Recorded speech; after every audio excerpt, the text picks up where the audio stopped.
December 2022 का सर्वे नाटकीय राष्ट्रीय लेवल पर आज हम भारत और अमेरिका की पारस्परिक संबंधों के अध्ययन करेंगे। जैसा कि कल भारतीय विदेश नीति के प्रमुख सिद्धांतों के बारे में चर्चा कर रहे थे और भारतीय विदेश नीति है सार्वभौमिक संस्कृति की नीति राजनीतिक नीति मानी जाती है। भारत ने सभी प्रकार के द्विपक्षीय बहुपक्षीय विवादों का शांतिपूर्ण समाधान करने का प्रयास किया है। 1960 में सिंधु जल संधि के माध्यम से भारत और पाकिस्तान के बीच नदी के परिवर्तन प्रकार से उनका समर्थन किया गया है। इसी प्रकार से गुजरात सिद्धांत पर भी भारतीय विदेश की बहुत प्रभावित नजर दिखाई देती है। 1996 में नरसिम्हा राव के विधान लोकसभा में विश्वास मत खोजने के बाद श्री अटल बिहारी वाजपेयी को देश का प्रधानमंत्री पद ग्रहण करने का आमंत्रण किया गया, लेकिन वाजपेयी जी की जो सरकार केवल 13 दिन तक चल पाई, वे संपूर्ण बहुमत से नहीं कर पाए। उनका जो कार्यकाल केवल 13 दिन का ही माना जाता है। उसके बाद एस.डी.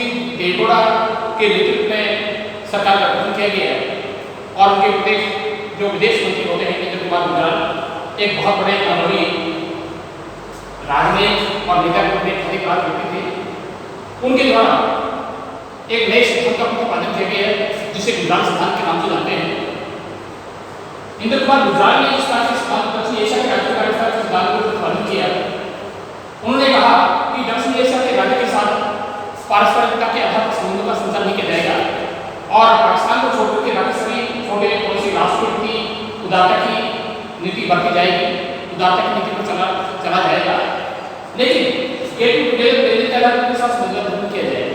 दूसरा सिद्धांत की दूसरी बात स्पष्ट कर दी कि दक्षिण एशिया का कोई राज्य इस क्षेत्र में किसी राष्ट्र के खिलाफ कार्रवाई के लिए अपनी भूमि के इस्तेमाल करने को नहीं मिलेगा और इस दक्षिण एशिया के सभी राष्ट्र हैं, सभी राष्ट्रों का स्वतंत्रता का सम्मान करेंगे, सभी प्रकार के द्विपक्षीय बहुपक्षीय विवाद का शांतिपूर्ण समाधान करने का प्रयास करेंगे और किसी राष्ट्र के द्वारा अन्य राज्य के आक्रमण से नहीं किया जाएगा।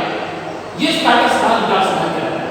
केवल ये कि भारत और पाकिस्तान के बीच जिस प्रकार के द्विपक्षीय बहुपक्षीय प्रकार के रिश्ते दिखाई देते हैं, लेकिन भारत और अमेरिका के बीच समझ रहे 1947 से लेकर के आज तक दो प्रकार के स्थिति दिखाई देती है कि भारत और अमेरिका के बीच किस प्रकार की दो स्थिति होती है। एक तनावपूर्ण संबंध स्थिति स्पष्ट होती है, अगर उस प्रकार के बहुत सारे मुद्दे होते हैं, बहुत सारे विवाद होते हैं जिन पर लेकर भारत और अमेरिका के बीच सदैव एक तनावपूर्ण स्थिति होती है।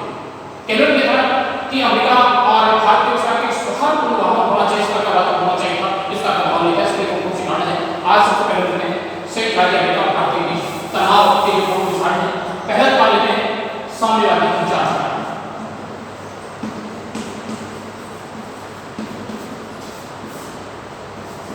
साम्यवादी विचारधारा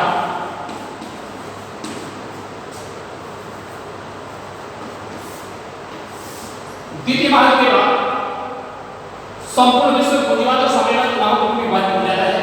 पूंजीवादी गुट का नेतृत्व संयुक्त राज्य अमेरिका के द्वारा किया जाता है और साम्यवादी गुट का नेतृत्व संयुक्त सोवियत रूस के द्वारा किया जाता है।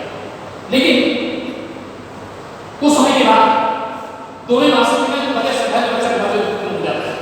केवल क्या कि साम्यवादी विचारधारा का जो पूर्ण सोवियत था उसका ये मानना था, उसका आइडिया था कि सोवियत रूस चाहता था कि दुनिया के 200 राष्ट्रों में अधिकांश देश में उनको सोवियत राष्ट्र बनाया जाए। इसी प्रकार से सोवियत संघ के इस तरह के कार्यक्रम को उनके द्वारा जाने का प्रयास किया जाता है। लेकिन संयुक्त राज्य अमेरिका के द्वारा द्विपक्षीय बहुपक्षीय सुरक्षा संधि के माध्यम से के साथ संधि की जाती है, संधि की जाती है, भारत संधि की जाती है, शीतल संधि की जाती है। इस तरह के बहुत सारे संधि के माध्यम से तीसरी दुनिया के राष्ट्रों के साथ संधि करने का प्रयास किए जाते हैं। लेकिन इस प्रकार की द्विपक्षीय बहुपक्षीय सुरक्षा संधि के गठन का उद्देश्य यही था कि सोवियत संघ को विस्तारवादी कार्यक्रम को किया जाए, उसे समाप्त किया जाए। अर्थात अमेरिका नहीं चाहता था कि सोवियत संघ के विस्तारवादी कार्यक्रम और इसे सफलता प्राप्त होती रहे, अर्थात दुनिया के 900 राष्ट्रों सोवियत संघ के आने वाले प्रभाव से बचाने से रोका जाए। इसलिए अमेरिकी राष्ट्र की हेनरी ट्रूमैन प्रशासन के द्वारा साम्यवाद प्रबोधन नीति को अमेरिकी विदेश नीति की आधारशिला पर रखा जाता है। अमेरिकी विदेश नीति को आधार बनाया जाता है। केवल मतलब यह था कि जहां नहीं सोवियत रूस अपनी सामाजिक, आर्थिक और राजनीतिक चाहते प्रचार प्रसार से प्रयास करेगा, संयुक्त राज्य अमेरिका के द्वारा अपनी ओर से सोवियत रूस के विस्तार में विघटन आ जाएगा, मदद हो जाएगी। अर्थात सोवियत संघ के प्रत्येक विस्तार अधिकारी को पालन करने के लिए नीति अपनी जाती है, नीति का यूज कराती है, साम्यवाद को नीति करती है। तो राष्ट्रीय प्रशासन के आंदोलन के सोवियत संघ के प्रचार वाली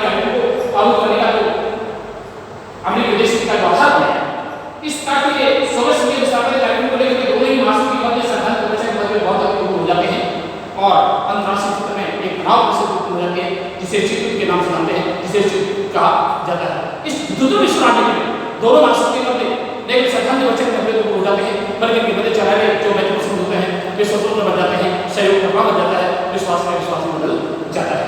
इस द्वितीय विश्व युद्ध के कारण अंतर्राष्ट्रीय जो समस्याएं होती हैं उनका कोई समाधान नहीं हो पाता है, उन्हें अनेक जारी रहता है और इस प्रकार द्वितीय विश्व युद्ध में इस बात को बच के महत्वपूर्ण किया जाता है। लेकिन उस समय संयुक्त राज्य अमेरिका को साम्यवादी विचारधारा से बहुत अधिक गया था, अर्थात साम्यवादी विचारधारा अपनी पश्चिमी विचारधारा से राष्ट्र बड़े सदस्य थे, पढ़ थे, वे नहीं चाहते थे कि सोवियत संघ के विस्तार का वृद्धि हो। इसलिए लेकिन भारत ने तो सोवियत संघ के ने तो समय की ज्यादा से प्रेरित था और नहीं वह के साथ शामिल होना चाहता था। इस प्रकार से पंडित जवाहरलाल नेहरू ने महसूस किया कि अब इस प्रकार से दोनों राष्ट्रों में पहुंच गए हैं, यदि दुनिया के नव स्वतंत्र राष्ट्र इस शक्ति संगठन राज्य में अपने आप को वापस अनरोल करते हैं अर्थात शक्ति संगठन राज्य में शामिल हो जाते हैं तो उनके प्रादेशिक अखंडता स्वतंत्रता सदा के समाप्त हो सकती है। तो इसलिए उन्होंने शक्ति संगठन के राज्य से निर्णय लिया। ये भारत देश के प्रमुख जो निर्माता के रूप में उन्होंने भारत देश के 3 आधार संस्था किए थे, शांति, मित्रता और समानता की बात की जाती है। तो इस तरह से शक्ति संगठन के राज्य से निश्चित किया जिसे गुरु प्रवेशक नीति के नाम से जानते हैं। पंडित जवाहरलाल नेहरू ने गुरु प्रवेशक नीति पर स्पष्ट करके कहा कि जहां स्वतंत्रता के लिए खतरा होता है, न्याय को धूप दी जाती है, वहां छोटा बड़े तमाशा देने की स्थिति में नहीं होंगे, बल्कि ये जानने में कौन सही और कौन गलत है, न्याय के पक्ष का समर्थन करना हमारी नीति होगी। इसलिए ये नीति गुरु प्रवेशक नीति है। लेकिन अब तक अमेरिका के जितने राष्ट्रपति रहे, जहां प्रदेश को देवे अमेरिकी राष्ट्रपति के रोज का से व्हाइट हाउस में जो अमेरिकी प्रशासन वालों को राष्ट्रपति के दर संभाला गया, उन्होंने कभी भी इस बात पर यकीन नहीं किया कि जब दुनिया के संसार में शक्ति संगठन की राजनीति चरम सीमा पर होती है अर्थात शक्ति संगठन की राजनीति का खेल स्टार्ट होता है और जारी होता है, तो किसी दुनिया के राष्ट्र इस शक्ति संगठन से अपने आप को तटस्थ कैसे रख सकते हैं, अलग कैसे रख सकते हैं। तो पहली बार राष्ट्रपति ट्रूमैन ने भारतीय विदेश नीति की गुरु प्रवेशक नीति का विरोध किया, उसकी आलोचना की। तो इस प्रकार की गुरु प्रवेशक नीति के कारण ही संयुक्त राज्य अमेरिका और भारत के बीच तनाव हो जाते हैं, क्योंकि अमेरिका चाहता था कि वह पश्चिमी रूप के साथ सम्मिलित हो, संयुक्त राज्य अमेरिका के साथ सम्मिलित हो, लेकिन वह ऊपर से वापस से सुरक्षा संधि के माध्यम से सम्मिलित होना चाहता था और सामाजिक विचारधारा के माध्यम से होना चाहता था। पंडित जवाहरलाल ने कहा, उन्होंने हर क्षेत्र में हर स्तर पर विश्वास का प्रयास किया कि अब जितना संयुक्त के साथ हम सहयोग करते हैं उतना ही अमेरिका के साथ सहयोग करने का हमारा इरादा है, लेकिन अभी राष्ट्रपति किसी प्रकार की बात पर विश्वास नहीं किया। पहली बार अमेरिकी राष्ट्रपति जवाहरलाल नेहरू ने निर्गुण देशों की तरह को स्वीकार किया और उन्होंने महसूस किया और स्वीकार किया दुनिया में आज तक के राष्ट्र समूह है जो शक्ति संगठन निर्मूल नहीं।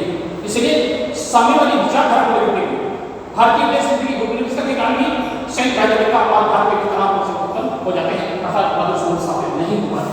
दूसरा कारण होते हैं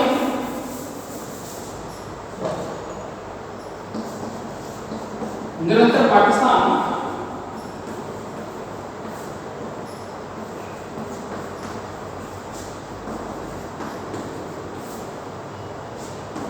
का समर्थन, पाकिस्तान के समर्थन के कारण ही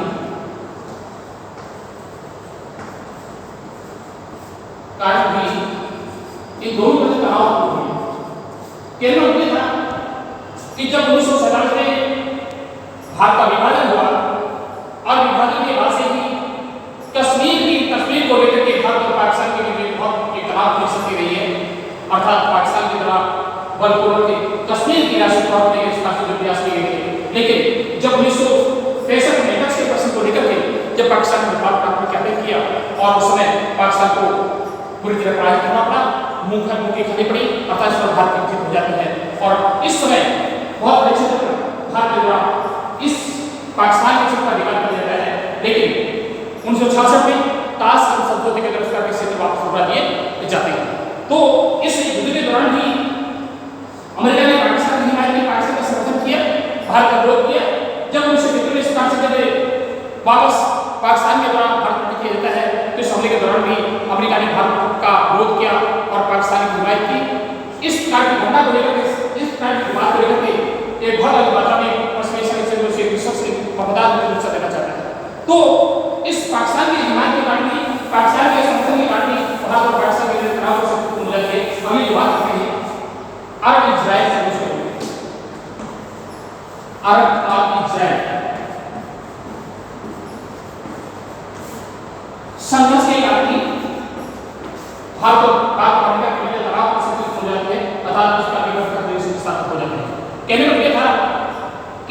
अरब इजराइल संघर्ष के दौरान संयुक्त राज्य अमेरिका के द्वारा इजराइल का समर्थन किया गया, इजराइल की हिमायत की गई और आज भी अमेरिका में इजराइल का सपोर्ट किया जाता है, समर्थन किया जाता है। लेकिन भारत ने इजराइल के साथ अरब का बात में सपोर्ट किया और समर्थन किया। जब 1948 में यहूदियों के द्वारा अपनी राजधानी अवीव से तेल अवीव से एक यहूदी राज्य के निर्माण की घोषणा की जाती है और संयुक्त राज्य अमेरिका द्वारा सोवियत रूस, ब्रिटेन, फ्रांस के द्वारा शहर स्वीकार कर लिया जाता है। लेकिन अरब राष्ट्र से इजराइल राज्य को बर्दाश्त नहीं कर पाए, अर्थात अरब राष्ट्र नहीं चाहते थे कि यहूदी का कोई अलग से राज्य हो। तो इस कारण से अरब इजराइल संघ को लेकर के भी संयुक्त राज्य अमेरिका और भारत के बीच मतभेद रहे हैं। इसी कारण से तनाव हो जाती है। अगली बात करते हैं निःशस्त्रीकरण को लेकर। निःशस्त्रीकरण को लेकर के भी जब 1950 में अमेरिकी राष्ट्रपति बिल क्लिंटन के द्वारा सिटी पर हस्ताक्षर से भारत पर दबाव डालता है, लेकिन भारत ने कहा कि ये दुनिया के गरीब और विकासशील और विकसित राष्ट्रों के भेदभाव का आधार शास्त्र मानी जाती है, अर्थात जो कॉम्प्रिहेंसिव टेस्ट की बात है, व्यापक परमाणु प्रसार निश्चित जहाँ पर बात की जाती है। ये संधि भारतीय शासन देश के अनुरूप ये दुनिया के गरीब और अमीर राष्ट्र में भेदभाव को स्पष्ट करती है। तो उन्होंने कहा कि सबसे प्रकार के भेदभाव को समाप्त करिए और उसके बाद संसद के बाद हम स्वीकार कर लेंगे, ऐसा कर देंगे। लेकिन भारत ने इसका राष्ट्र नीचे इस बात को लेकर के दोनों राष्ट्रों के एक तनाव हो जाती है। तो सिटी